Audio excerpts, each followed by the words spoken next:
It's gonna get hot, dude. No, it's gonna get hot, dude. Guys, I think we're gonna dive into it. So this is Sold Out, episode 16, which is insane. Yeah. Episode 16. We thought it was 14. It's been like a month or two since our last Been a episode. Vince was doing a little bit of travel. I was doing a little bit of travel. It's been a great summer, but we're back, ready to dive into it. Got our boy Shav here, guest of the episode this week. We were fortunate enough to be able to bring him out, and I'll give you the floor a little bit, man, if you want to introduce yourself. What's up, guys? It's your favorite unemployed tweeter. Yep. Aside from that, when I'm tweeting, I work at Lexus. I operate Solid Notify, the aftermarket specialist group. Yep. And I'm a role player for Project Destroyer. So many of you know me in the community already. Basically, I started on sneaker Twitter back in maybe 2014. Which is crazy. So long. That's Actually, OG. It's That's like the beginning. 2013, 2014. Back when they were still doing the midnight drops and, you know, the picture releases where you had to find the hashtag on Nike, etc. And it's crazy to where we are now. Like, it's just absolutely nuts. Primarily focus now is mainly stocks, options, trading. So just to give everybody, you know, background on me and stuff like that, I'm not an options trader. Like, I literally just got into stocks and everything last year, April 2020. Yeah. Yep. When we had the whole pandemic. So I believe we spoke about this briefly before, but went through the whole pandemic where essentially, you know, I caught COVID in the early cases where nobody knew anything. So I was locked down and I was in the house for what was almost an 8-week period. Yeah. And, you know, the first 2 weeks, I'm pretty sure everybody can kind of relate to it. If you were going through lockdown as well and being at home, felt like vacation. And then after that, it was just, you know, trying to find something to do, something to occupy Something to keep your you time. busy. Yeah. And like I definitely missed work and getting, you know, the people interaction and stuff like that. Yeah, because like I'm a social butterfly. I like to go out. I like to interact with people. There's a lot of studies about the need to have interactions with other people, like people that have gone and like to remote areas for like months, and they like will describe like needing to have like the human interaction. So like, go ahead. I completely get it. So that was me, and I started spending my time, you know, looking into stocks, looking into options, you know, trading as most beginners do on Robinhood, and you know, most people don't disclose their losses. Like, everybody wants to look perfect in the perfect world. Of course. Like, my first few months, I bled. Yeah. Learn through pain. Yeah, learn through pain. Trial by freaking fire, man. Absolutely, I got it's the best gutted. teacher. I got gutted more times than I can count. But I didn't give up. I just kept on, you know, doing what I was doing and building a strategy, learning from, you know, the things that I got burned on, and you know, able to put like little things together. I'm a man of routine, so like, you know, we flew in. This is technically supposed to be like my vacation or whatever. I was up at 5 this morning, you know, looking into the whole Evergrande thing, and you know, the market basically like falling from the freaking top. Yeah, we're recording this at a crazy time. Know, the like, market is like bottom. It's like, insane. Everybody's portfolio is probably bleeding right now. Don't go check, folks. Not me, man. I'm going to the moon. As we record this, we're all bleeding out. No losses. Yep. If you have a retirement plan, you're bleeding. Yes. Facts. So, you know, I wake up in the morning about 5:30. I'll go to the gym around 6 o'clock. And meanwhile, I'm at the gym, I'm just reading, you know, Market Watch. I'm watching, you know, the early morning earnings reports come in, see who's going up, who's going down, and, you know, just trying to see what strategy I can implore for the day in order to make myself some money. And, you know, one of the things that I will say, like, was one of the lessons that I learned during that period where I was bleeding. One, you know, you don't enter any play that you're not willing to lose. Like, if you're not ready, if you don't have the gut to see that go to zero, then don't touch it. Yep. It's not for you. And the second thing is, not every day is a trading day. Right. Like, there are some days when you just need to sit back, let the market be the market, and you wait until things line up where it makes sense to you, and you have smart. Market conviction. You're not where you forcing feel the good trades. about it. Yeah, where you feel good about it. That way, yeah. you know it's gonna work in your favor. So like, the few things that I look for when I'm trading, I look for news, because I that's my main thing. Like, what's driving the market today? What's the factor? What's driving this stock? Yeah. Is it just, you know, propped up off BS? If so, should I short it? Yeah. Or if it's, you know, real and legitimate news, then maybe it's something I should go long into. Right. So like fundamentals, basically, is that? Sorta, like, you know, fundamentals, most of the times it ends up coming back to like technical analysis and stuff. Yeah, that's and true. At that period of time, I knew no technical analysis at all. Right. Now I know the foundations of certain things to look for, but it's still not my go-to as far as trading. Yep. My strategy's hell-bent on news, volume, and overall activity of, you know, a particular call or option, or whether stocks, if it's a stock that we should only buy equity in it, like, you know, the low cap stocks, you know, things anywhere between $4 through $20, it might be in your favor to buy equity instead of buying options and calls and puts in those type of plays.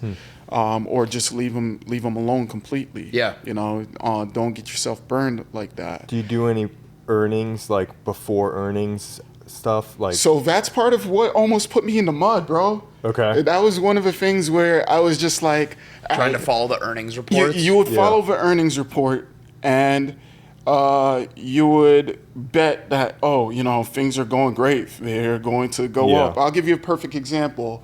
Fourth quarter earnings for 2020, you know, market was up.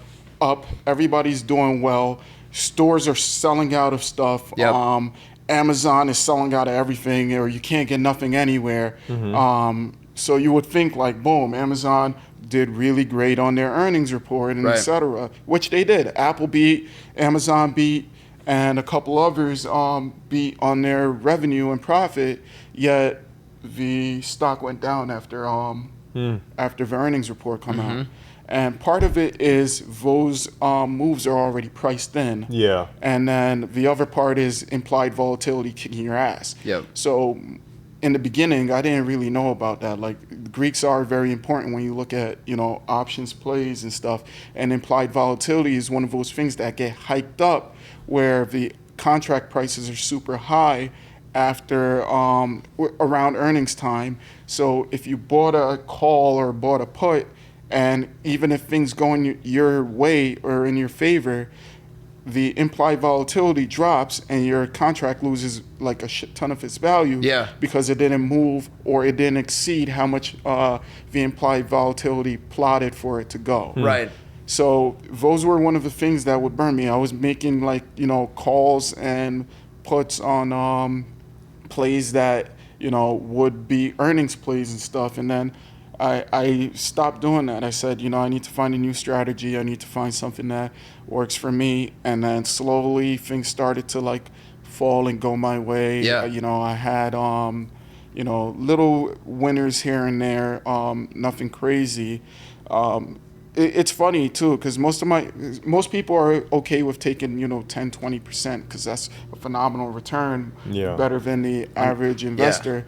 And then I was making calls that were, you know, 100, 200, 300%, and I definitely had more hits than misses, but there are misses for sure. And anybody who's in the game or is willing to make a play has to know that, you know, there's the risk there, and it's always going to be there.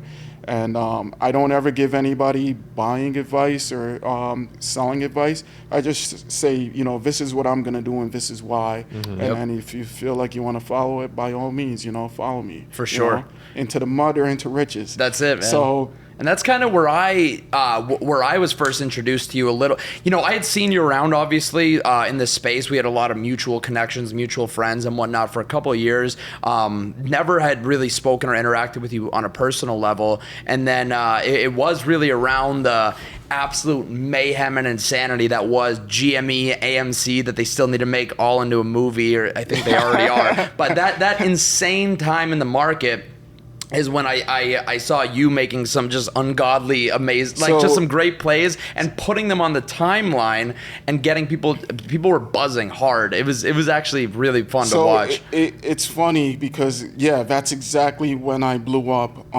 January, notoriously slow for sneakers and all of that stuff. So people were like shifting. Sneaker Twitter does it so often, shift money into something else. For sure. I was, you know, doing my thing, and I'm dropping my, you know, plays and conviction theories in Solid and NACG. Shout out to NACG boys. And I was dropping a few plays onto the timeline, and somebody messaged me, and he's like, "Hey, you know, you've dropped a couple plays, you know, on the timeline in the past 3 days, and I didn't reach out to you, but I followed them, and you made me some money. You made me a lot of money. I was wondering if you drop any more plays anywhere else, blah, blah, blah." And at that time, we weren't like options focused or anything like that in Solid. So we talked about it and everything, but we didn't really do anything with it because it was just me, my boy Lance, Steezy, and you know, damn, I don't even know how to pronounce his name. Zaddy, I don't know. It sounds weird. I don't call nobody Zaddy, but Zayd. That's my boy. We were all trading ideas and stuff like that. And I see activity on GME. And GME is at like, when I saw it, it was at about $33. And it goes up. This is like second week of January. It goes up, goes to about 40. When it gets to 40, I short it, and I'm like, okay, you know, I made a little bit of money. I'm talking to my buddy at work. His name is Jason, and he's like, yeah, that thing's gonna go back to zero, blah blah blah. I'm like, I don't really know, like, you know, I thought it would go less than 33, which it fell to, but it didn't. I still held the short, and the next morning I got burned. I woke up, it was at like 40, 45, 48. And then we're watching it, and it's at like 60. It goes up to 60. I'm like, dude, this thing can't go any higher. Like, there's no way. I'm still betting against it because I'm seeing all of the Wall Street Bets people, they're talking about it, etc. But I haven't done any research on this thing at all yet.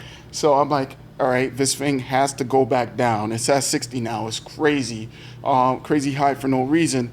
I'm gonna short it to 50. I bought a $50 put, and it goes down a bit, and I didn't cash out, and then it spikes up to about 72. So now I got burned twice. I'm like, all right, you know what? Let me stop kidding around. Let me go do my research and etc. And then let me find out what's going on.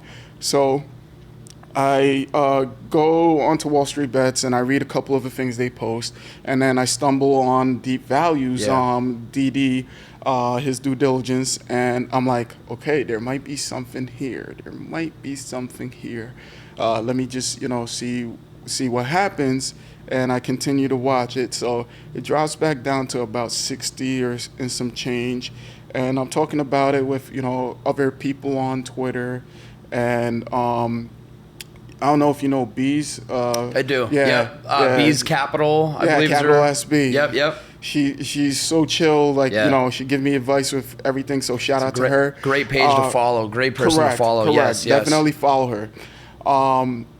And I decide, you know what?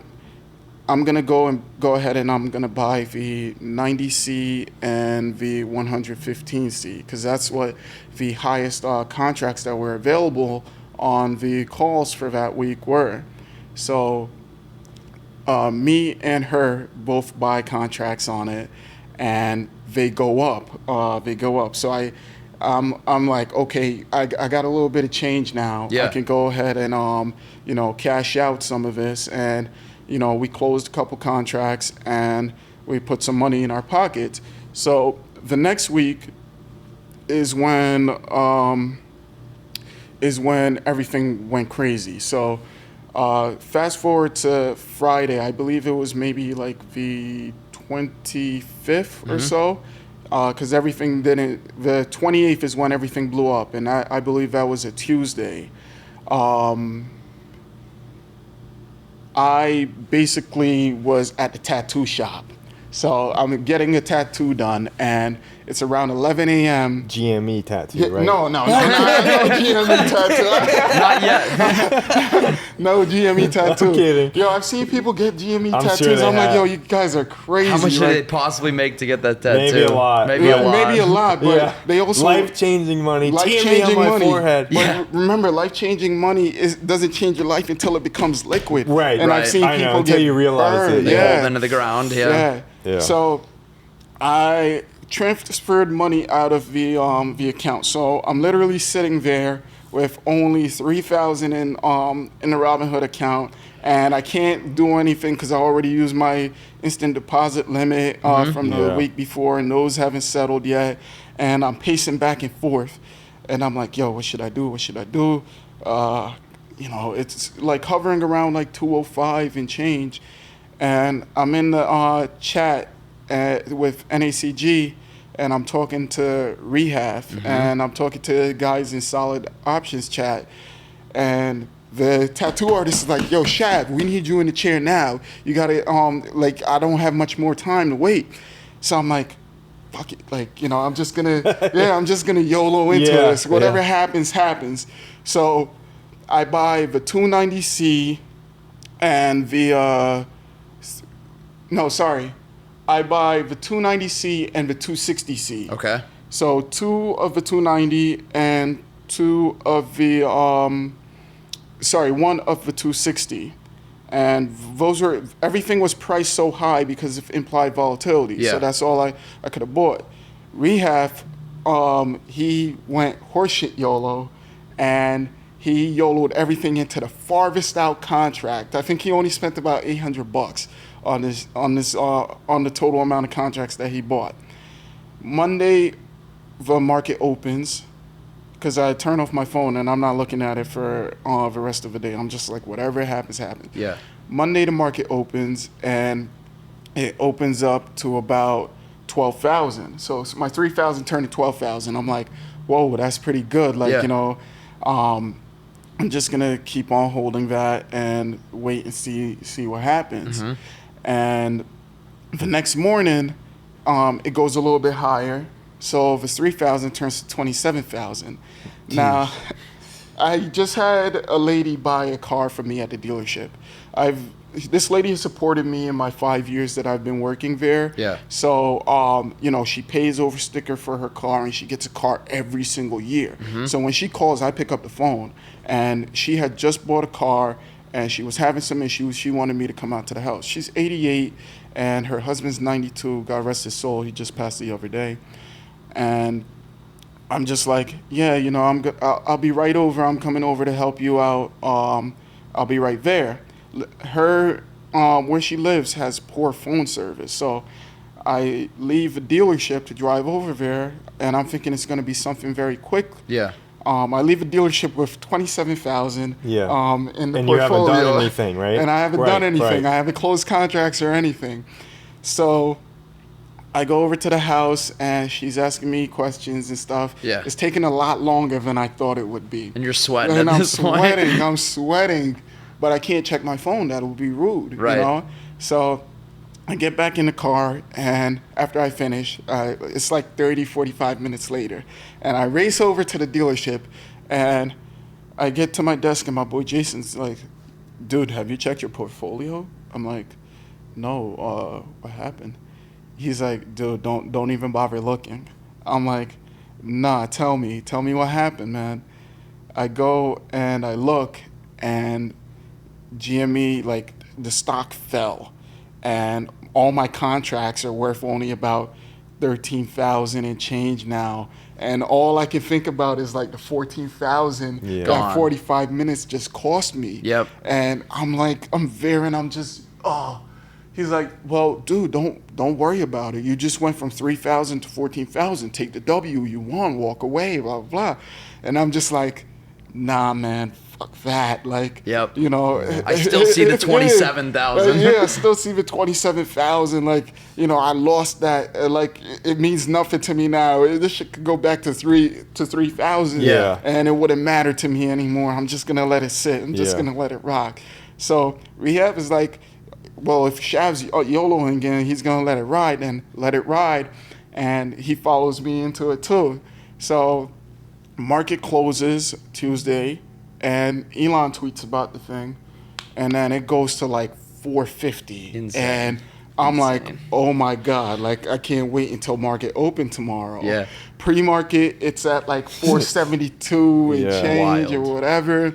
And then market opens up at about 9:30, and it dropped a bit. It dropped to like 405 or something like that. And then for the next 30, 45 minutes, none of our contracts were opening, like updating to what their real value is. We can't cash out. We can't do anything. I'm like, what the hell? What is this shit worth? I don't know. I'm so excited. And then around 11, like everything finally became like liquid. Yeah. 3,000 to 73,000. I'm like, oh my goodness. Yeah. Wow. That's like, insane. you know, yo. That's, wait, 3,000 to 73 grand. 3,000 to 73 grand in a span of a weekend and 2 days. That's awesome. Freaking nuts. That's amazing. What did Rehab do, man? He went from $800 to 27,000. Oh no my God. way. Yeah. That's insane. That's fucking that is nuts. insane. That's freaking nuts. Wow. But after hitting that number, I was just like, people were like, oh, it's going to go to 600 or whatever. Yeah. And I'm not one of those guys. It's like, you know, for me, 73,000 is life-changing money. 10,000 is life-changing money, Gigi. Right. But 73,000 was life-changing money. For me, that's paying off all my debts, credit cards, etc. I cashed out. I cashed out everything. Yep. Didn't get greedy. No, I didn't. I paid everything off. It allowed me to, you know, get a reset. Yeah. It's a blessing. Hit my account the next day. The day after that, basically 2 days. Anybody who ever says Shav owed them anything, I'm talking about like debt collectors, bills, whatever. That was history. That's gone. That's like awesome. You know, whatever. And basically, I still had some left over that I used to like do investing in other things. I managed to build a house in Jamaica, which was phenomenal. So now we're Airbnb-ing out the place, so that's some residual value there. I used it to, you know, help my mother. I helped a lot of my close family members, and I still had stuff to do other things. It's awesome. I reset the portfolio, and I put like another $8,000 in, and and basically from there were other like big hits. Like there was AMC, which basically was like 8K to about 27 and some change. Amazon, which was I want to say it was 4 to 11. Yeah. Sorry, not to 11. 4 to no, it wasn't 4. It was about 6 to 11 and change, and then there was another that was 4 to 40,000. Okay. And wow. 10x is awesome. Wow. Yeah, it was big, but just like there are big wins, there are big losses. Like I don't want anybody to ever feel like, oh, this guy just, you know, comes on and he brags about all his wins and everything, because I have blood, and I've had, you know, shit where I've looked back and I said, damn, why did I do that? Yeah. Why didn't I hedge? Why didn't I do other things? Hindsight's always 20/20, so you don't really see it. Yep. I'll give you the perfect example of one of those where like I should have called it quits when I when I was up. Yeah. So there was like a period in July where I was making plays on Apple. Apple's running from maybe 124 to about 146, 148, and I went 5 for 5 so far on the Apple calls that I made. I made 124. I called 124 and closed at 132. Then I called 135 and closed at 142. Then there was 142 to 145 on a short day. There were a bunch of plays. Yeah. And I think I went 6 for 6, and I should have known because like everybody was like, "Yo, you're on a roll. Like you haven't missed. 6 for 6. Shav is the man. He's killing it. Posting success, etc." And the play that put me in the mud. Well, not really in the mud, but I lost a big chunk of change of your earnings that day. Yeah. I mean, I made good money the following week, the week on the plays on Apple before that, but then I basically went to like even if not minus 2,000. Yep. I took maybe 10 bands and I put it on a single play, Apple 150C for 820. And anybody watching this podcast, if you're in my group, you know that call because I had so much conviction behind it. And the play went up, and it was like up 20 to 30%. And there are people asking me, "Shav, are you selling?" Blah blah. I'm like, we're a month out, we're 4 weeks out. I'm gonna hold. 2 weeks out. A week after that, Apple drops. And I'm like, well, we're near break even, so I'm still gonna hold. Yeah. Week after that, it's now stagnant. Like it won't go over the 148 level, and I'm just like, yo, what the hell? Every time it dropped to like 145, I could buy cheap. So I was, and I don't normally do this. This is how I knew I was setting up myself to lose, but I couldn't see it because I'm so heavily invested and so deep into it. It goes to 145. And I buy more, and I never average down. I never ever do it because I always say play to zero. Yep. Average down is a losing strategy. But I'm so deep into it, I didn't see it. And it goes up to 148, gets rejected, tanks back down. So like we're about a week away from contract expiration, and instead of me rolling those contracts that I was buying into the 920 and doing the 150C on that, because Apple just did their Apple event a few days ago on the 14th. Prior to that, it was trading at about 155, 154. Apple's notorious for almost always going down, or recently, I don't want to say always, but recently, it always goes down around earnings or after earnings, and for the events, because there's so much hype built up in the events that they always, it's already the price already reflects that. Yeah. Correct. And then it tanks right around when the event, because the events have always been a little bit underwhelming. Always recently. A little underwhelming. Yeah. So instead of doing that, I just held until like I wake up on Friday 8:20 and my contracts are worth zilch. Dang. So, little over 10,000 in the mud, but that's part of, right. The game. Like there are losses and wins. That's it, man. I was going to say, these are the losses that most people have zero transparency with, and there can be a lot of smoke and mirrors, especially just from, people marketing services like stock and option services. So yeah, your transparency, the fact that you're candid about the ups and downs and whatnot is that, I think that you wearing that on your sleeve says a lot about your character and the service you provide for not just Solid Notify, but also I think you provide for some others in the industry as well, some other groups out there. Yep. I got a lot of supporters that were with me before, That's awesome. the blow up, and I thank them every day. They know who they are, so I don't need to name drop, but you guys were very, very instrumental in holding me down when things were a little bit tough or things were a bit rough during 2020 and I couldn't have had a successful 2020 or a successful 2021 without them. We also have people who support me outside of sneakers and outside of stocks who generally drive, 2 hours to buy a Lexus from me. If they buy a Lexus, they're buying it from Shav. And those are the people I go out of a way for. Like I'm sending drivers to pick up their cars for servicing. I'm sending thank you cards for other little things that they just, they didn't have to do, but they did, and I'm so grateful and appreciative of it.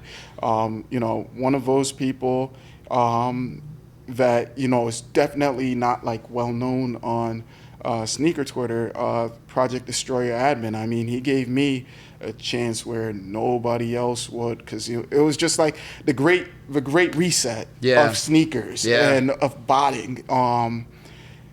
Back in 2014, 2015, you literally could pick up a bot anywhere. It was like, you had Link Grabber. Shout out to Sneak Around. He's a very, very great guy. That was the first spot I ever owned. And after that, it was we had Nike Slayer and Soul Slayer. I've heard of those. Yeah, me too. So those are the classic bots, like plug and play, where I was hitting clips and.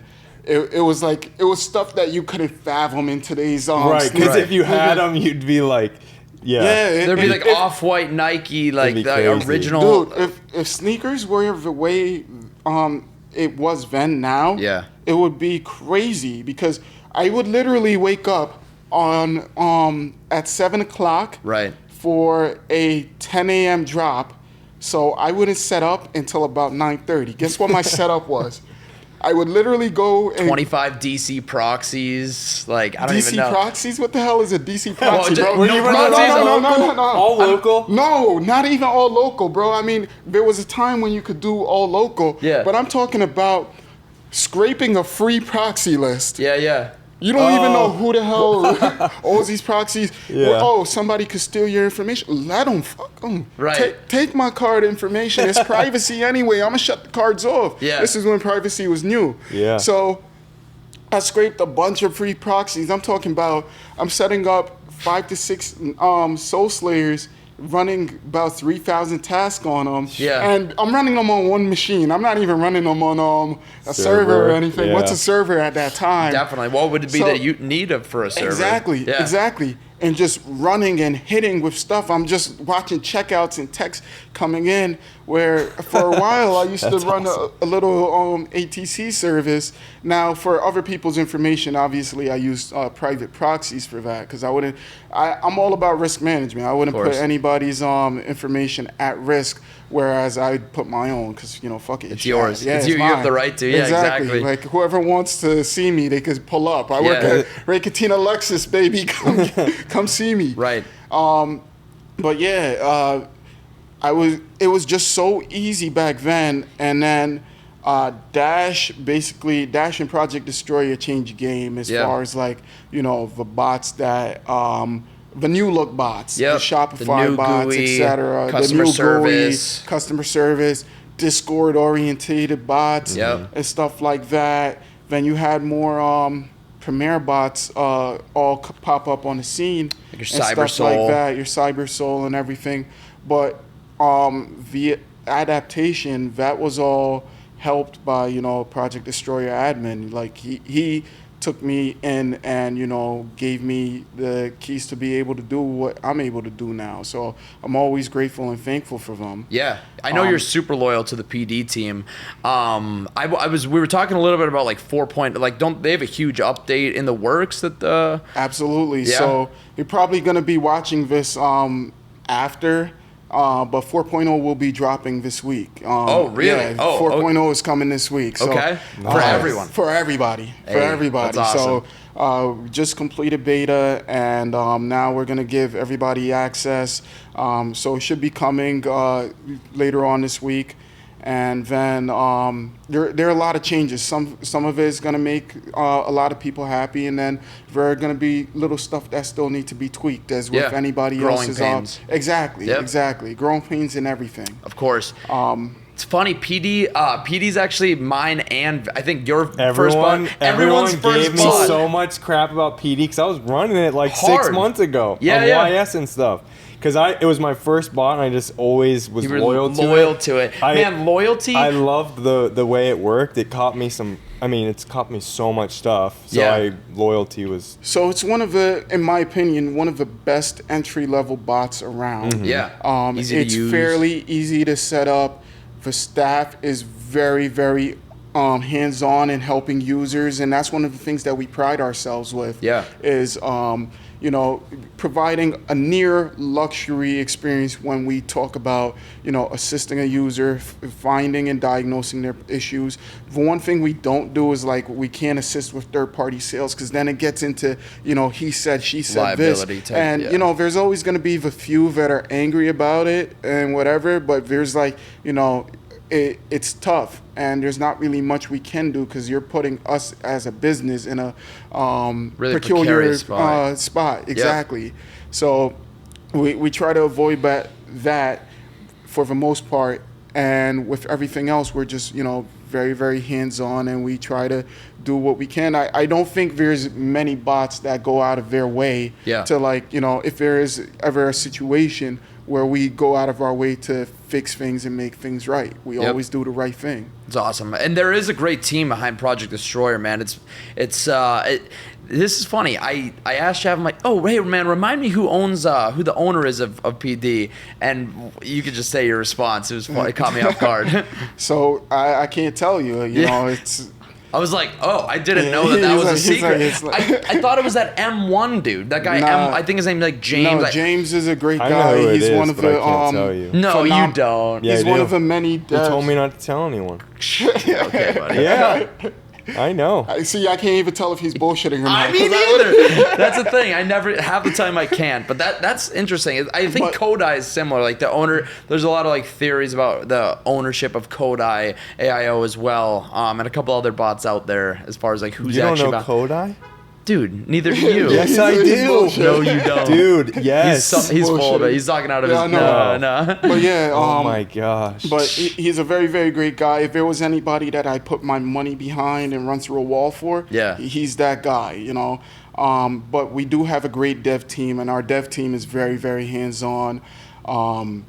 So, James, he's a great person.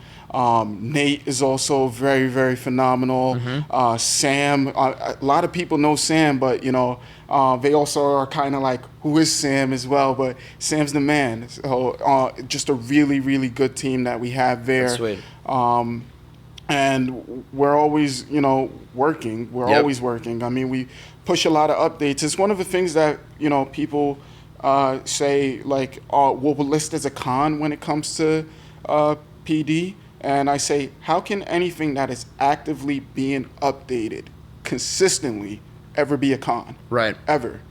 It's not. Yep. It's one of those things where, as an entry-level buyer, if you're looking to buy a bot, that's the bot you should buy. Yeah, it's because low dollar. it's gonna take care of you, or at least give you a chance. Yeah. To have some success until you find a way to get one of those premier bots, as they will say, and that's kind of one of the things that's tough for people coming into sneaker Twitter in this industry at the moment. Yeah. Because the cost of entry is ridiculous. And it's one of the things that not many people talk about. Yep. We talked about it 2 or 3 podcasts ago, and I was like, get Dash and run YS. Obviously, that's supply. Not really the case right now. Not right now, because, it changes YS, so fast. It changes so fast. Nothing, but that keeping your overhead costs coming into the market, and I advocate literally when we bring guys in, I will tell them, get your roles for these manual opportunities, because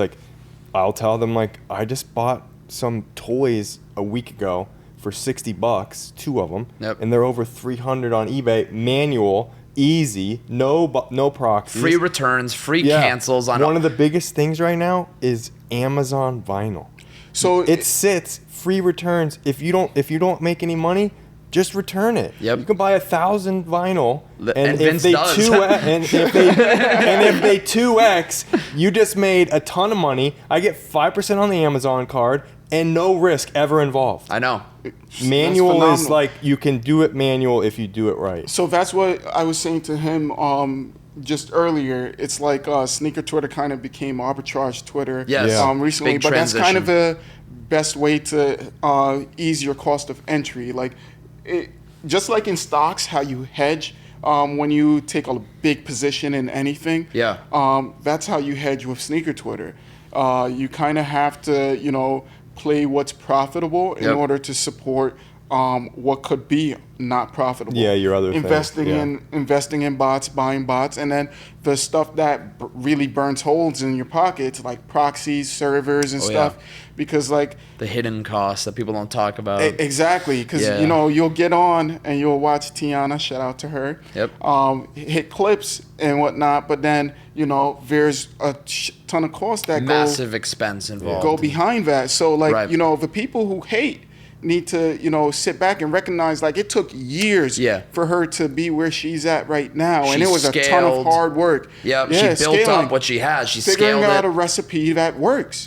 I agree. Her, Jake, it takes unfathomable amounts of time and effort to set up and organize and maintain that type of setup. And I mean, it's actually nuts, the fact that they're still hitting clips with that level of consistency and regularity. I mean, it's all respect to them, man. What they do is crazy. I mean, who else can boast 300,000, 400,000, 500,000 pairs on every big release, like Foot Sites, YS, whether it's ACO for their people. These are, but like you said, they're with that. They're the unfortunate thing as a newcomer into the industry right now in 2021 is you could pony up and really like shell out the cash for those primo high dollar exclusive bots with only a few hundred users, but you don't have access and you might not ever be able to get access to the correct proxies, Gmails, or secondary services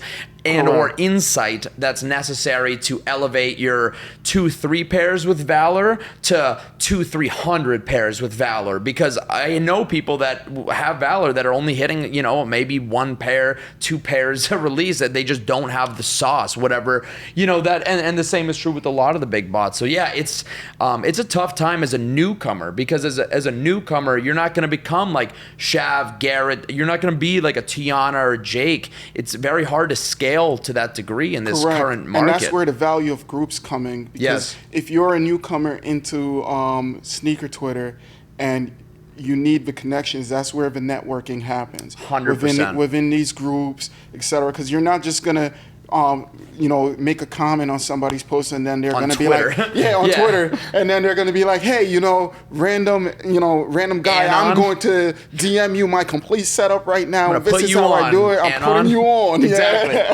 It wouldn't even make sense. It wouldn't even make sense. Like, and there's risk in doing that, because you could very well give information to somebody who burns your loot. And that's why they hold the secret sauce, so tight knit, because this is money that gets that puts food on people's tables. Right. With trading, I value being a part of sneaker Twitter, because for me, it's the biggest indication of the market. Like when everything shut down in 2020 for the pandemic, sneaker Twitter did not miss. I know. Sneaker Twitter just kept on going and the money kept flowing. So in my eyes, there was nothing to worry about, because the economy, no matter what they're spelling on the news, value is still flowing. There's still money flowing into the economy. I mean, if we're dropping, millions on Target, Amazon, and Walmart and just buying off PS5s and etc. Pools, all of this stuff. Weight. Then, and we're only this small niche, but we have that much buying power. Imagine what the rest of America is doing. we have this buying power that indicates how the market or a certain sector of a market is doing, and you could tailor your trading strategy around that. You can also find the top as well, and I'm not talking about watching the Nike Plugs tweets. Oh yeah, because that dude signals the top more literally than anybody else. It's actually crazy. Even today's market crash with crypto and everything, I think 3 days ago he made a bunch of super bullish tweets about everything, and then I'm not even kidding. That guy's crazy. It's funny though. So today's market crash is interesting because what's happening with Evergrande is, like, in my eyes, a catalyst that's gonna trickle out into the rest of the world. It's not just China, because the way everything happens right now, globalization is so big. It's stretching the gap between the haves and the have-nots, and that started like rapidly expanding in 2020, and now it's huge. So like we're kind of lucky to be on this side of it, on the haves, but at any given moment that can change depending on how things go. Yeah. I know we're in. It's like late stage capitalism right now. It's funny because as much opportunity as there is, to make $2 million on a literal JPEG of an ape, like, or of an animal, like I was talking to Vince's brother about this, actually, is as much opportunity as there is in a macro sense for the economy, and like you're talking just the general economics of our of our country and world right now, it's actually kind of concerning, because it's like that the fact that people are spending $2 million on pictures of animals, like, this indicates a highly unstable, speculative market with a lot of printed money in the economy. People don't even know what to spend it on. They're not buying hard assets. They can't find a car. They can't find a house. So they're just, all right, I guess I'll just buy this and maybe I'll go 5X. But I mean, at the end of the day, until you liquidate, until you have that in hard assets or, a hard currency like USD or something that would be considered more stable. You know what I mean? I know, you know what I'm saying. That was more from the classical sense. You gotta have some Bitcoin and Ethereum. I don't believe in USD. I'm kidding. I want to short USD like in every which way, right? But you know what I mean, though. I'm just taking that money out of the JPEGs and into like a hard currency of some sense. I think they're just throwing dart. I mean, look at a very you're diversifying by buying a sports card and Ethereum and this and that and the other. These people have obviously a ton of disposable money. Exactly. So they're like, okay, well, I'll put some money into this NFT business by buying a Bored Ape or 10 or whatever. Right. And a lot of these guys, you don't realize they're literally buying an island in Monaco as well. At the same time, they're diversified. And they've got gold, they've got silver. Yeah, and that's kind of what he was saying about that. Yeah. So that kind of goes back to what I was saying as far as like sneaker Twitter and dictating where, the flow of money is going into. Because back in August when OpenSea hit their top or peak in volume or activity, sneaker Twitter had just gotten in. And that in my head signaled the top as far as the NFTs go, because all that money flowing in. Yeah, exactly. Well, not NFTs overall, because I believe there are real life applications that could be done that would be like, wow, this is so smart. This is the way to go about this long term. But the JPEG thing, that's kind of like short term in my eyes, similar to how Top Shot kind of blew their load by not fixing their liquidity issue earlier rather than later, before the hype died down. Right. There's a lot to be fixed with NFTs in general as well. Generally, in my opinion, because I'm not an NFT trader, and I've said this to you guys before. The reason why I'm not an NFT trader is because I don't know enough about it. I don't have enough strong enough conviction to do the research behind it, and there's not enough incentive for me to say, all right, I'm going to take my hard-earned cash and I'm going to put it behind this because I strongly believe in that. But there are other people who do, and the best example I would say regarding, some people got to know when to sell, like when to take your money and run. And that's one of the problems that a lot of people have doing. They feel like it's never enough or never the bottom. But as you, and you should coin the phrase, what did you say regarding And I did. I don't want to take full credit for this because I read someone say it. They said, if it's life-changing money to you, then let it change your life. Exactly. Yep. So you know what I'm talking about. The guy who had the 2.2 offer on his board. We talked about that. Yeah. Yes. So I can say, and he said that it was hit, and he said it would have been. It would have been life-changing money for him. So yeah, basically, just for full context, I'm sure most people listening to this are aware. It was really big news, but yeah, one guy had a Bored Ape. Wasn't even honestly a crazy rare one or anything like that. He had some good traits to it, but he got an offer of $2.2 million, and he put it out there on Twitter. He's like, I just received this offer of $2.2 million in wrapped Ethereum. People checked the wallet that the offer came from. It was in there. It was a real offer. He said, this is going to be the biggest financial decision I make of my life. I'm not sure if I should take it or not. And he didn't end up taking it. And yeah, that's all she wrote. But people were saying, like, what was the possible upside? Maybe a 2-3x,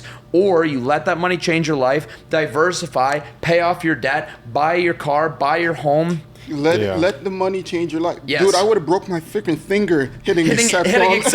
Me too. Yes, definitely, man. And then reinvest and into the next project. Take $100K because you know of that. it's going to happen. Yeah. You know it's going to happen. Yep.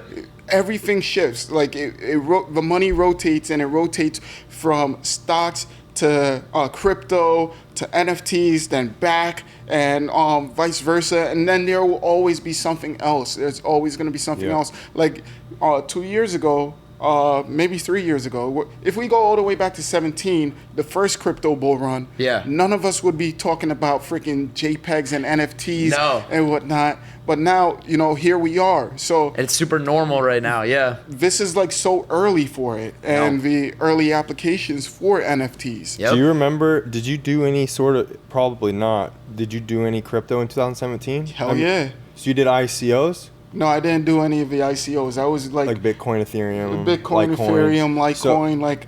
That was life-changing money back then too. So back when you could do that, ICOs, you could get, it'd be similar to minting, where they would do a sale, and you could send them, let's just say, 1 Ethereum for 5,000 of their coins, right? Right. And so I was doing that, and it was absurd returns. And I believe that NFTs are at that same spot where it's all these projects are coming out. You can make a lot of money doing it, and then there's going to be a huge crash where 99% of these things are worthless. Correct. Just like ICOs. I looked a few months ago at one where I made a very 1 ETH to 7 ETH. It's not even existent. It's gone. The project's dead. It's not even in existence. But if you take there's opportunities there. Yep. But if you're in at the wrong time, you're gonna get burned. And because these things, I have this thought all the time, why am I buying this stupid picture right now for $30K? But there's some that I'm if this were ICO, I see this project being a project that will be here during this bull run and will be here at the next bull run, just like the ICO in 2017. There was a great team and project, and it's here still in the top 100. So like a nano, or a project that's actually really cool, has a team. They actually could make a game, or they could do XYZ. But coming back to you saying you don't do NFTs, and we were talking about, it's basically just your own personal human capital. You don't put time or money or whatever into NFTs because you're putting that towards stocks and options. You know it. Correct. So why would you put that time and effort towards NFTs you don't know basically anything about, and you're walk doing away well from your expertise and try to pick up something new. I said this to you, master of all, master of none. Exactly. I've come away from buying shoes and stuff because I'm trying to master, if you could even say that, the NFT space. I just spend tons of time doing NFTs right now. Vouch. Vouch. Yeah, plus one for that statement. I tried to put my time where I have the most passion for that, if that makes sense. Now, NFTs are just so crazy that whether this time is going to be worthwhile is totally a different question. It's one of those things where like, oh, you know, people are like, oh, you're missing out or et cetera, blah, blah, blah. And it's very well possible that, you know, I could be, but I personally know that NFTs at this very moment in time is just not for me. Yeah. We're dealing with supply chain issues at the dealership, and I'm making, you know, money hand over fist on cars and stuff. So I have to be super attentive to that. I also have to manage, you know, my portfolio, and then manage my group, and, you know, talk people off the ledge sometimes, and you know, teach risk management to others.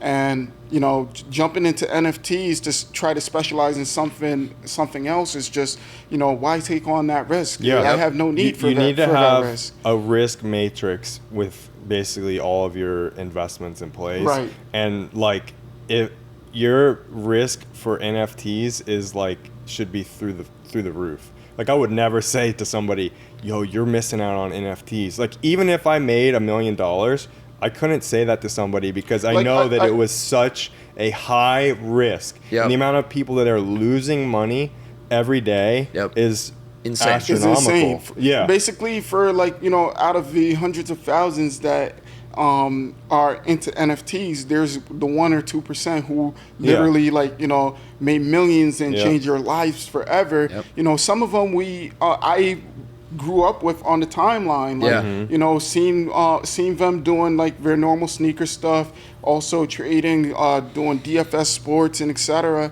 And, you know, he was able to hit big on his NFT projects, which, you know, is great, and I'm happy for him. And, you know, it's something that he could look at me and say, you know, it's something that you could do too, but I'll say, you know, that's just not me at the moment, because that's what he does. He specializes in NFTs, and he specializes in knowing exactly what's being released, how rare it is, or, you know, how profitable it'll be. He knows people behind the project, etc.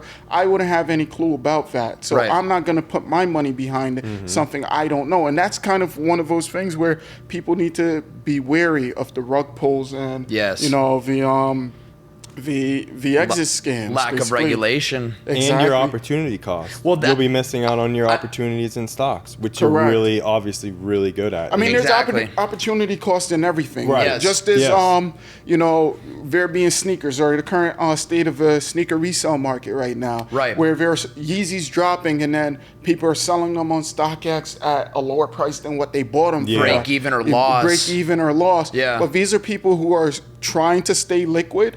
Within a time period where there's so much opportunity elsewhere, whether it be NFTs in retail arbitrage. You know, why have your money tied up for, you know, 6 to 8 months to see, you know, maybe a 15% return, if that, on sneakers where, you know, it's holiday season coming up now, and we got, you know, PS5s, Xboxes still hitting the way they are. Gotta stay liquid. And there's going to be a ton of other stuff that, you know, will come around. And that's what sneaker Twitter does. It just completely resets every few years or every X years. Because we'll be past this where we're no longer in the pandemic state, and the supply chains are back to their normal state, and we'll find something else to, you know, be profitable with. For sure, man. In a very general sense, it's cool when I think about this, because, you know, back in 14, 15, 16, 17, like back in the day, the OG days of like sneaker Twitter or arbitrage Twitter, whatever you want to call it, people, like, it was more of a black hole for information. Information was much more difficult to track down and find. It wasn't all publicly on Twitter like it is today, or a lot of it is today, right? Where if you put your due diligence in, you can find most of the info today in general. But back in the day, it was a lot of like very individualized communities. So the guys that were really into sneakers, they were into sneakers, and they were investing in sneakers. They were holding sneakers. The Funko and toy guys, that was their thing. They were all focused. Funko's toys, comic guys, the same. Card guys, the same. Everyone was really very much in their own camp, and that was where they put their money for investments, and you know, they dedicated their opportunity, you know, they committed that opportunity cost towards their own niche. But now it's so competitive and so optimized. The only real way to make it as an arbitrage retail reseller specialist is to be dabbling in everything. You have to be willing and ready to adapt. Like you said, it doesn't make sense to hold 100 pairs of Yeezys in my garage anymore, because there might be the biggest PS5 restock of the year next week, or a massive opportunity to enter some new market, and that liquidity is massively important. Whereas back in the day, everyone just kind of stayed in their own lane. Sneaker dudes did sneakers, et cetera, et cetera. True. I hate to go back and counter you, but no, back in 2017, that was the rise of a Cook Group, and information was a lot harder to get then than it is now. That's what I mean. That's what I was saying. Information overflows now as far as like Instagram when there's it's on Instagram, etc. It's on TikTok. You go on there and you find this Nike and that, everything. 10 a.m. Yep. Like that used to be you had to pay a group to you had to pay a group to get $150 a month. Yeah, exactly. Back then, having a monitor meant everything. Now, you know, a group having a monitor, that's it. You know, you need a monitor. You know, that's it, or whatever. So, but everything else that you said, absolutely on the money. Yeah. As far as like, you know, Swiss Army knife, you have to have it all. Exactly. Yeah. Exactly. Gotta do it all. I may have missed. It doesn't mean you have to do it all, but you have to be willing to learn and adapt to something new. Ready. Yeah, we had so many guys that didn't want to get into sports cards. They were in the sneakers. They were very reluctant. They didn't want to do it, and we were like, we had to push them to go for the Bowman Sapphire drop on tops. And there were even guys that missed that, and then they were like, wait, I didn't go for that. And it was like an easy 4X, like a year and a half ago. And then everyone started to like run KSR, like, I want to get cards, and now everyone's doing cards. That's it. And then, but there will be something else. People will be slow to want to change because they're still wanting to do Target and Walmart. But something will come. Maybe it is going to be on Target and Walmart. But that being said, that next opportunity, there'll be more opportunities just like that, like you were saying. If you're first to an opportunity, it's always going to look scary. You know, that's when risk is so high. And everybody likes to pile in when everybody else is piling in, because you feel risk is you know, much lower. You're more comfortable. But that's really when you're exiting. You know, the topic, because I hold meetings with my guys at Solid Notified too, and the topic of NFTs came up back in, I think it was April, when one of my guys who does PR and stuff for us brought it up. He was like, listen, you know, there's this thing with NFTs, and we could end up minting our own NFTs and etc. And I shelved it. It was just like one of those things where I was like, it's not something that I'm willing to, you know, risk our members' capital on at the moment. I know too little about it. Meanwhile, he was very versed, and I should have asked him for more knowledge on it. I should have done a little bit more due diligence on it, because he was absolutely right. And I didn't see NFTs being as big as they are now, but he was absolutely right. So whenever he does bring it up now, I tell him, listen, B, you were absolutely right, and I was wrong. And I shelved it, and I shelved it for good reason, and everybody understands my reason for shelving it. It was very speculative at the time. It was super speculative, and it was just not something I was going to put, you know, my members' capital at risk for. Of course. Yeah, the risk analysis in April would have been, it's way too risky. Insane. I mean, there was no way I was going to be, I was going to look, you know, John Doe in the face and say, hey, listen, you should buy this JPEG because it could make us, you know, make you thousands, you know, in the future. But if somebody else, you know, if they wanted to do it on their own, by all means, go ahead, you know, have fun. But I wasn't going to be that guy to push it. Do I regret it? No, absolutely not. You know, I just hope because for 9 everybody. times out of 10, that's going to be the right call. Right. 9.9 times out of 10, something like that. It was never the wrong call. Yeah. It was the absolute right call. And Yeah. for the people who got in early, congratulations. Yep. You know, Right. you won. Or I don't want to say you got lucky because you had to do your research back then to buy the right projects. Exactly, Yep. to find the right projects and to win. Just like I had to do my research on GME in order to go, balls deep into that shit and make sure I was fully confident in what I'm doing. And sometimes coming back to certain trades, there's risk in everything, and then I just have to, bite my tongue and say, screw it, I'm just gonna do it. And if there's pain, I'm gonna endure the pain, and if there's profit, I'm going to, revel in my success and taking that risk. Yeah. Yep. Heck yeah, dude. Definitely. I had written down just a general question, like NFTs, how early are we? And I'll give my macro thoughts and then totally let you guys spitball on this too, because I think it's a really interesting topic. And to play into what Vince said about how this is reminiscent of the first real crypto bull run in 17, I also believe that 99% of these, especially generative profile pic projects that are just rinse and repeat type work, 99% of those will eventually end up at zero, whether it's a year from now, 5 or 10 years from now, who knows. Eventually go to zero. The blue chip projects will survive. I mean, obviously punks, Bored Ape. I mean, the institutions are going to be the holders of a lot of these long term, I believe. So I think that we're going to see a massive market correction. We'll see the blue chip projects definitely survive.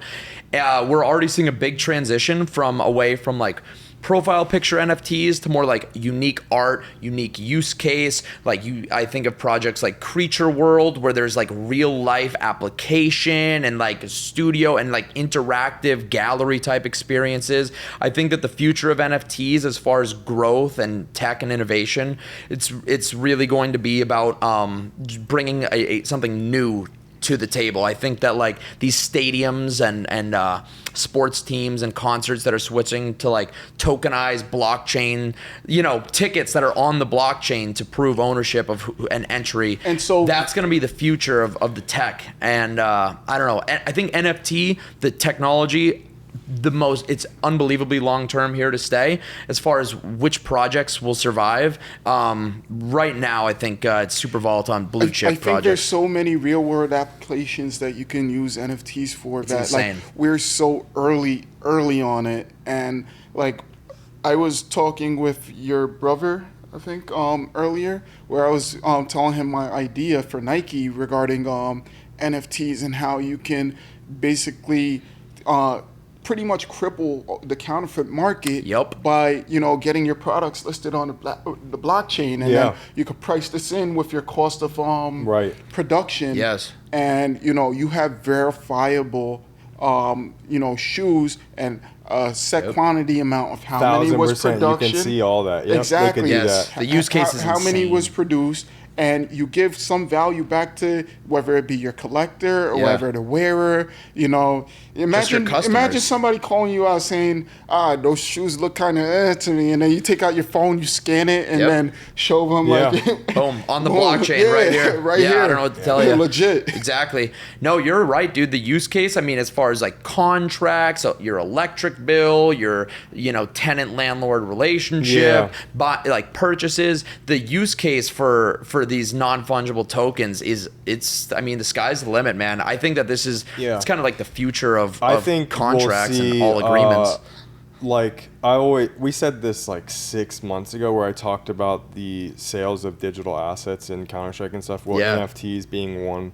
NFTs will, I think, revolutionize video games, because if World of Warcraft, one of the largest MMO ever, if they created the items in that game as NFTs and they could be traded as NFTs, the amount of volume that would create. But that will happen with games in the future. They will be NFT items from massive games. Right. And you'll be able to trade those for real money. Yep. Outside of what already happens on secondary marketplaces with World of Warcraft accounts, Counter-Strike items, that's all just I have this, I'll sell it to you, but it's not in like the marketplace of Steam, who Counter-Strike is. So great concept, but what token does that trade on? Because it's not going to trade on ETH, because then the volume would be too high to make, No, because if 2.0 does what it says it does, the transactions per second right now are 20. 2.0 is supposed to be 100,000 per second. True, so that would be possible. In theory. In theory. We don't know if Vitalik and the team will actually get that to happen. We very much need that to happen. But that being said, it could be, you could, if there were networks capable of doing, like, I know that one have always loved is called Nano. They do transactions like that, and it doesn't use mining, but like you could definitely do, like, Solana's become popular. Cardano, I don't think, but I don't like that. I don't like Solana. Right. That being said, they just have a crash the other day because of I don't like that. I don't like that project. I could be 100% wrong. But there would be something that would allow that amount of transactions. Right. I'm a bit on Solana only because, Solana is an NFT itself, or the like token the for NFT. Network for NFT. I like the coin, but I just don't think, especially that being the second time that happened with Solana versus the first time back in December. Yeah. So it's maybe there will be one that does, revolutionize. I hope that Ethereum does come close to 100,000 per second. That'd be amazing. If it does, that would be great for everything NFT. So obviously any apps, the apps. So what do you feel the value of ETH would be then if 2.0 does what it does? I don't ever like making price predictions based on time. Not price prediction, but like, is it one that is gonna be like, the future of crypto transactions being the base while Bitcoin being the storage of value? Oh, so you're saying will Ethereum be actually a currency basically to buy coffee? Yeah. I don't think so. Okay. I don't think so either. The gas fees are, If there was, there's no. There wouldn't be no gas wouldn't fees. be. It's proof of stake. You go to validation and like so. So as a miner personally, I would start to do like Ethereum Classic or whatever is next profitable, right? Yep. But I don't know if it would get to a point where it's like, because 100,000 transactions isn't enough to be like. It's not Visa or MasterCard, like Amazon can be like, we're taking Ethereum because. They probably do. I think Visa can do millions a second. Yeah. So I don't think it'd be Ethereum. It'd be a different crypto. Right. But it would be it. But there's a reason that they're building. When people say Bitcoin is like trash because it takes so long to move. People don't understand the reason that Bitcoin is so amazing is the security behind that token. Like, there's a reason it takes so long. Most of the time when something's moving very quickly, like Litecoin, for example, a fork from Bitcoin, it's giving up some security. Now, it's still super secure, but it's just not the same as Bitcoin. Not as many levels, layers, Yeah, that's interesting. And so, they'll say, like, this is such a better token. It's so much faster. It's like, yeah, but it's 1,000 as secure. And Bitcoin is about moving your $100 million to another country, and like they don't care if it takes 30 minutes or 40 to 30 minutes. Yeah, and the and the fee is. It's still just a miracle that you can safely transact for amounts like that anywhere. To be candid, it's decentralized. Amazing. There's nobody. Like, it's completely decentralized. Right. So if you're used to doing transactions with sneakers and then you walk into your bank to like do a wire transfer or something, and then you're having issues just transferring 30,000 sometimes, and it be a problem. While with Bitcoin or cryptocurrencies, just move your money where you want to, but exactly. Yep. Exactly. Yeah. Well, it's like cash. Nobody owns your money except you. Exactly. Which the banks obviously don't like, because you go to the restaurant and you're paying with a card, and that money goes from here to here to here, and there's all these people taking a cut. Correct. And you don't ultimately own your money because you deposit a check. It takes fucking 10 days to hit your bank account. It's like, that's my money. Where is my money? Right. And so it's like, I want my money now. And they still only need to keep, like, what's the reserve? 1%. It doesn't matter. It's reserve. Not really your money at that point. Exactly. So Exactly. There's You're when I was bank. getting into it, there's a guy, something Anakanupo or some guy, and he was explaining, like, you live in the United States or a first world country, you may not think Bitcoin's that great. But have you ever been to, there's a country in Africa, have you ever been, Zimbabwe maybe? Mm-hmm. Do you realize that their most used currency is mobile minutes? Because they don't, the currency has no value. Right. The bank has taken all these people's money. They're literally exchanging minutes on the phone as cards. Currency. Like, you've never been to a country where the banks have seized all your money. Right. So people in these countries see Bitcoin as a insane, real, as like a real currency at that point. Yeah. Because there's people that have lost all their money from these institutions. From centralized institutions and banks. So is that being one of the primary cases that Venezuela... Exactly.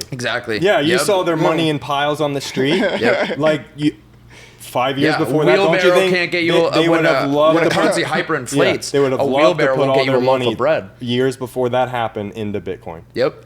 Because nobody controls Bitcoin. Currency is hyperinflating. That's a scary, crazy piece of history and reality. It's funny how that works, though, because as soon as they adapted, it's like the world rugged them, because everything tanked the same day. Yeah. Right. Yeah. Hopefully, I mean, I guess long term, obviously, we're very, very optimistic in the long term health and sustainment of Bitcoin and a lot of these currencies. Man, it's crazy. What a year or 2 years. It's just the the fact that you got to keep your head on a swivel in this market. It's changing so fast, man. Everything's changing day to day. Even just down to like the base elements of our economy right now are shaky. Yeah. And it's crazy, man. I want to say something. One thing about why Shav was saying, like, we have, like, in sneaker Twitter, like, we know, like, what's going on, and how he's saying, like, he was hearing about NFTs, he's like thinking this is like kind of the top and all that. I think it comes back to, like, the demographic and the age of the people in our community. But I think there's a lot of pros to that, because, like, I'm pretty old. And I don't know anything that these high schoolers are getting into, right? So, like, there's going to be, I think, opportunities to learn from them.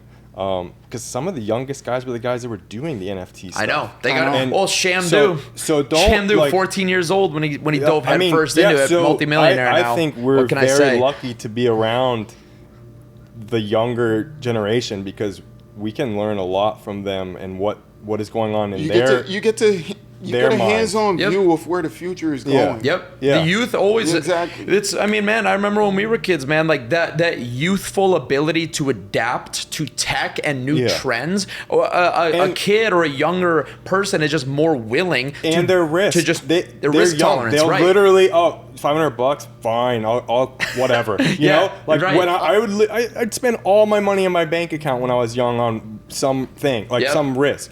So, like, these guys were willing to probably do that, or at least follow something that was creative or cool that they liked. Showing our age, you remember when they first wheeled in a freaking smartboard into your class? Yep, I do. I do. Did you have smartboards in your school? What was a smartboard? Oh my God.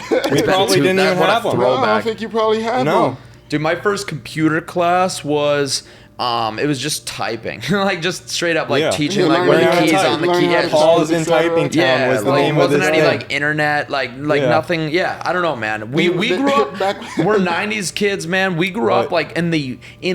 I mean, we saw the old way and the new way. I feel like we were in a blessed generation. So much change within our generation, dude. You remember when they had the projector that they had to put the slides in? Yes. Yep. I know, it's crazy. It's crazy, man. I feel honored to be here and to adapt alongside of it. I know, like a big part of it is sneaker Twitter helping you grow and adapt to some of it, because like, you look at it and you're like, whoa, what the hell is that? And then you're learning from some 14, 15, 16-year-old who's teaching you, oh, this is this and that, and this is what it could do, or this is the real world applications of it. Exactly. So it's like, I think I was saying to you yesterday, we're lucky to have this little niche that seems to be so far ahead of normal people or normal society. Yeah. The way we value money will never ever be the same to us. That's so true. Because because I right now it's a very, very tough time to buy cars anywhere. Yeah. And everything is marked up, crazy. So I have customers, returning clients who are coming back, and their payments on their vehicles are going up, by $120, $140. And I'm just like, hey, so, this is a new car, these are the features, etc. And it's only going to be $140 more a month. And to me, that's like, okay, that's not really, a lot. That's a pair of grade school Jordan 1s. That's exactly. nothing, dude. Yeah. If there's a shock drop right now, all three of us are pulling up our phones I'll buy and dropping all the PS5s or whatever. dropping 300, 400, whatever. We're just doing it, it's nothing to us, because that's the cost of doing business for us. Yeah. And then these people, they're like, $140, that's insane, because there's people who are living on set budgets, set salaries, set things, and the market's expanding, the cost of living is expanding, and wages aren't changing. Mm-hmm. They aren't. I know, so it's true. It's nuts. So we gave this like unrealistic view, or this bubble view of things where other people don't, and so sometimes we have to take a step back and just kind of consider how lucky we are. I agree. I feel blessed every day. I don't know. I love I feel like we got like boots on the ground on the economy. Like we really see like what's hot, what's selling out, what's in short supply, what's in high demand. We're the first ones there because we're trying to capitalize, and it's fun, man. Like you said, I'm just feel grateful every day to be where we're at. We have a segment that we do. We try to do it every podcast. I don't think we missed one yet. It's called This Week's Leaks. Just always in conclusion, wrapping up, hitting a few like upcoming big shoe drops. We've done some with like big card releases. I think we had a few today that we jotted down. To start us off, we had the Gundam Nike SB. It's like a yellow, red, and white. The swoosh is like kind of wavy. It looks slightly detached from the shoe. Mm-hmm. It's a dunk high, I want to say. You guys opinions on those? I like them. I like them a lot. It's kind of nostalgic to me because like grew up when we were going to elementary, come back home, turn on Cartoon Network, and you're watching Gundam right there on the TV. So like it's a must grab for me. I like both the colorways. For sure. Yeah. Is the black like more exclusive, or the white, or anything? Or are they just like both? I honestly don't know. Sure. Yeah. I'm not sure. In Nike fashion, I bet that one will be more exclusive. Makes sense. They like to do that. And then make the money on the second colorway. Yeah, I like them. I haven't bought a shoe in a long time. Right. I don't know if that'll be the first. But for yourself, cool. You haven't bought any personal pairs. I bought some UNC. You guys were with me. Obviously, it was the UNC Jordan 3s yesterday. I finally scooped those. Yeah. So, but yeah, that was my only real recent pickup for kicks. I think they'll do well. I mean, it's an SB. If you can touch them, you're gonna make some money on them, which is good. Yeah. The next one, we had the Salehe Bembury. Salehe. Say it, please. You say it, please. I keep screwing it up. Salehe Bembury. Salehe Bembury. I should have just let you say it. Probably wrong. Salehe Bembury. But it's definitely not Salim. I messed up. Blueberry. I always mess up the H and the M. Like I Blueberry's. Salim Blueberry. Bembury Crocs. Salim Blueberry. Let's go. But yeah, the Salehe Bembury Crocs. I love. So they're the first Crocs that I actually looked at, and I'm like, I like those. Yeah, and I'm normally like look at that person wearing Crocs. Now, but these actually look different. Like there's a whole different style to it, and it's very, very unique. Compared to the others, which are just kind of like plug-in. They put the plugs in the front. I think they'll be good. I think I want to get them for winter here. Almost just wear like some socks with them, and because there's like a charcoal grayish black. What do you guys have out here in Columbus? It gets like rainy, snowy in the winter. Very slushy, sleety. Yeah. Every time I you wear Crocs in that? I don't. Vince is crazy. Before. Vince is a crazy person. I'm a New York boy. Boy, we getting out the butters, the Timbs. Yeah. I need some rubber boots, like the duck boots or whatever. Right. I need those no duck boots, bro. We throwing Timbs, boy. Timbs only, yes. Yep. I had some Timbs with fur on them and stuff. That's so funny. I used to wear those every winter. With these Crocs, to me, just like you said, Shav, like, when I think of Crocs collaborations, they're literally just, they all look like Crocs, maybe a different color, and they got a couple like plugs to stick in the toe holes, and that's it. But these are, it's a totally unique, they redid the silhouette. It's a unique look and shape. I feel to like them. Kanye would be almost like, dang, I wish like I came up with right, these. they look clean. Yeah, I think they're cool, they're like a grayish black and then a dark green. So I feel maybe like fall winter colors are pretty cool. And then to switch it up, a little change of pace. This week's leak is gonna be an NFT project. So this is gonna be our first time addressing and looking at an upcoming project.